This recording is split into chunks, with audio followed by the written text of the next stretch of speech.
Welcome back to the Chevy Florida Insider Fishing Report, Dave. And the Jägermeister Workbench, we talk about rigs and we also talk about new products. And we got some. So thank goodness. Well, these are some new Williamson speed jigs. Speed trolling lures or jigs? Why do you call them a jig? They call them jigs in California. I don't know why I said that. It's the Game Fish Extreme. That's the 180 millimeter. You know, I know you're probably well up on the metric system. That's the 180, and this is the 160. They're beautiful. These things will go 15 knots. You can go 15 knots pulling these things, which is amazing for a lipped plug.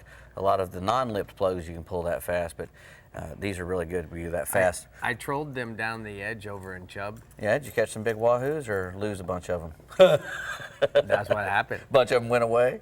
They whoop bow, whoop bow. Well, what's a good thing about these things is you got really, triple strength, oval shaped rings on there. You got your VMC, double strength hooks.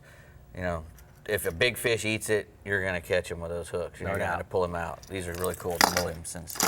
Here we got some pelagic. These are some battle gloves. These are for fellas who are angling, and you can tell, because they got a lot of padding in the palm, and they also have a lot of rubber grip in the crotch there of your thumb and forefinger, so you can grab the reel with it. And these are mainly made for the angler to keep his fingers from blistering when he's fishing heavy tackle. They're also good enough, in my opinion, to do a lot of light wiring work. Probably work for poling as well. Poling, or for tarpon fishing, or if you want to get up and grab one, you still have the fingers on these things, so you can still tie knots and stuff and whatnot that you can't do if you have a full glove. And it's good to be able to touch things. And they're not so low cut that you could use them for wiring, because your wire will sometimes lay across your fingers, and that's no good if the gloves are too short. Yeah. And these are good enough that you can do that with. All right. Next, I got some Rugged Shark. Now these are, Rugged Shark, they've been making a lot of good shoes for a long time.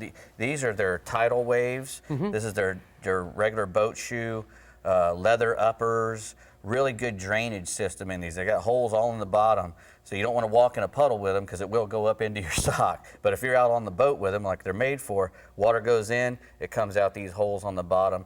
They dry really fast. They have a removable insole that you can take out and wash, to keep your shoes from stinking so bad, which, we all have that problem when we're out in the salt water. It's just the way it works. Yeah, but these are the tidal waves. Bacteria. And they also, these are called the Squall. And these are good for traveling as well, if you want to go through the airport and slip these on and off. But they also have, just like the boat shoes, they got the holes in them for the drainage, and they've also got this really good hexagonal grip on the bottom and a good arch. If you have a flat foot, you got to have an arch when you're out fishing, for sure. Now we're looking for a reel sponsor, Dave. I'm really interested in these. that one's called the Conflict, and that's a full metal body little reel. It's a very strong reel. That's I think the 2000. It goes up to 8,000. A 30-pound drag reel. That little reel there will hold up to 9 pounds. It's got 7 bearings in it. Ultra smooth HT100 drag washers in it. Look how fat that bail is. I like it. That's just like the Spin Fisher 5. They're really doing a good job with making the bails. And real quick, they got the Conquer, which is just a little bit upscale from the Conquest.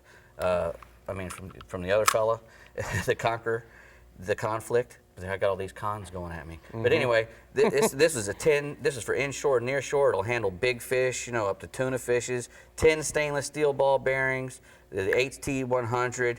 It's also got a really cool friction ramp in it, so that if you're casting a lot, the bail won't flop over on you accidentally. It's got a good way, to keep that from happening, which happens a lot when you're casting a lot. Good job, Dave.